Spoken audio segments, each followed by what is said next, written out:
રીતે અને ગર્ગાચાર્ય મુનિએ પંચાંગના યોગ કરણ નક્ષત્ર તિથિનો યોગ કાઢીને કીધું કે મહારાજ મારો કનૈયાને ગોવાળ કે દિવસે બનાવું અને ત્યારે તે કે ગોપાલાષ્ટમી કાર્તક સુદ આઠમ શ્રાવણવદી આઠમે કાનો જન્મો અને કાર્તક સુધી આઠમના દિવસે પ્રથમ ગોવાળ બન્યો. એમ કહેવામાં આવે કે જશોદા માતા ચાકડી લાવી બેટા કાટા લાગશે તમને. ખરેખર તો ગૌને જગતને ગૌ માતાનો પંચગવ્યનો અને ગાયના મહત્વનો ઉપદેશ આપવાને માટે જ કૃષ્ણએ ભારત વર્ષમાં જન્મ લીધો.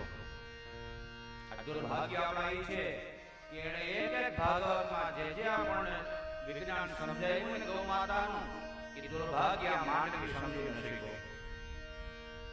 નહીતર આ રોગિષ્ઠ દુનિયા ન હોય આપણી આ દશા ન હોય. લખી રાખ્યો શબ્દ ગાયના દૂધને, ગાયના ગૌમૂત્રને, ગાયના છાણને, ગાયના દહીંને કે ગાયના ઘીને જો સમજી શક્યો હોય ને તા દશા ન હોય. પણ ગૌ માતા ન સમજી શકે તે ભાગ્ય આપણા. જશોદા મૈયા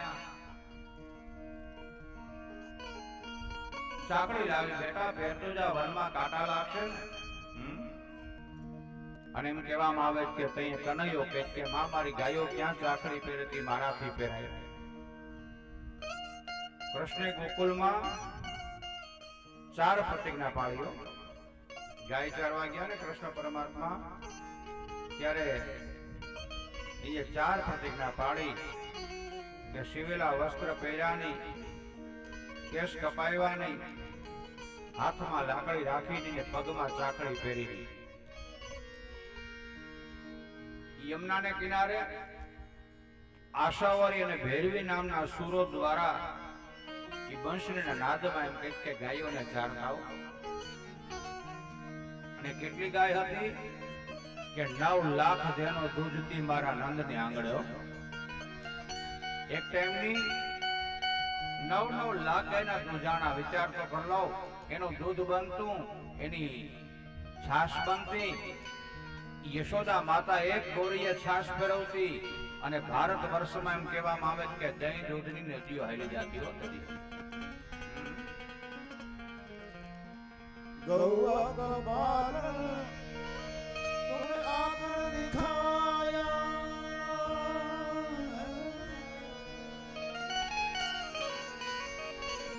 ગૌવા કબાલ તુમે આગળ દિખાયા, આજ वो बनी गई बिचारी, गौवा कबाल तुम्हें आकर दिखाया.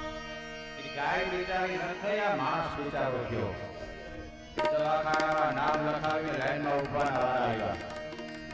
गौवा का शान आज रहा नहीं,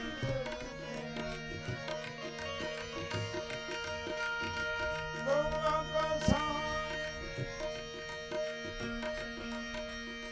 रहा नहीं जग में, कौन सा फरियाद बताए आजा रे कन्हैया हो, आजा रे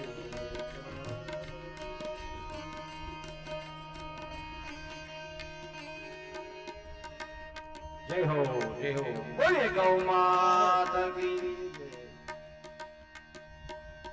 બાપુ એના ભજનમાં બોલ્યા ને ગાય બિચારી થઈ. ગાય તો રજડતી થાય પણ એની સાથે માણસે રજડતો થયો. માધવરાયના મંદિરે દર્શન કરવા જાય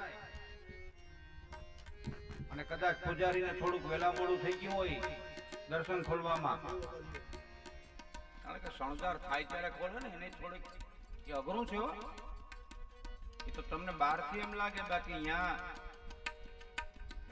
સવારના 3 વાગ્યાથી એમાં રવિવારની પણ રજા ન આવે પૂજામાં. અને એ વેલા મોડું થાય ને ત્યાં તો ઊંચા નીચા થાય. કયા દર્શન ખોલશે, કેમ મોડું થયું, કેમ આમ થયું. અને એ જ ભગત એ કળજુગના મંદિરે દર્શન કરવા જાય દવાખાને અને કહે કે ભાઈ ડોક્ટર 2 કલાક પછી વારો આવશે કે કાંઈ વાંધો નહીં હું બેઠો લાઈનમાં ત્યાં કાંઈ ઉતાવળા નથી થતા અને વા મારો માધવ થોડીક વાર મોડો ખુલે ને ના તો કઈ હવે નથી કરવા ચાલો વહી જાવ તો વાથી વયા જાવ ને કેમ મચ્છર ખાઈને બાકડે બેસો તમે અહીંયા પણ મારા માધવના દર્શન કરતા રહો અને એની આપેલો જીવનમાં ઉતારતા રહો ને તો કળજુના મંદિરે જવાનો વારો નહીં આવે આ લખી રાખજો રોગી નહીં બનવાનો તમે પણ કૃષ્ણને એકવાર સમજો એક શબ્દ ખાલી સમજો ને કૃષ્ણ તો બેડો પાર થાય અને કનૈયે માને જો કે મારી ગાય જાગણી મારા ફેરાય શિવેલા બાબરો પૈરાની કેસ કપાયાની હાથમાં લાગરાની મતવા કાકડી ફેરીની માં પેલા તો મારે ગૌ માતાના પૂજન કરવા તમારે આગળ જાય હોય તો રોજ જંગલ કરીને પેલા દેશની પાસે અને નવ હોય આજુબાજુની ગૌશાળામાં જઈને દેશો બેડો પાર થશે તમારો ભૂખે હોવર રાત નખડી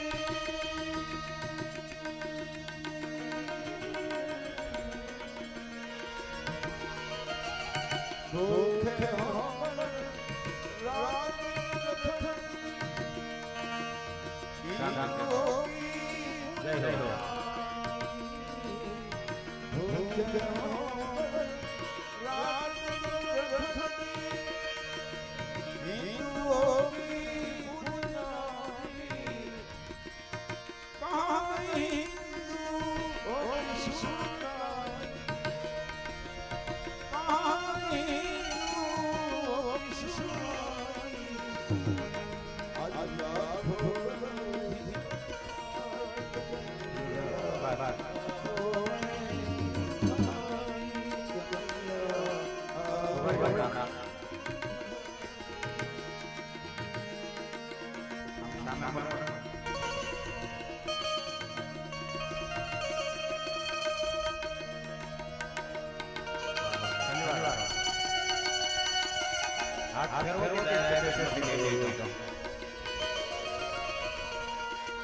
જય હો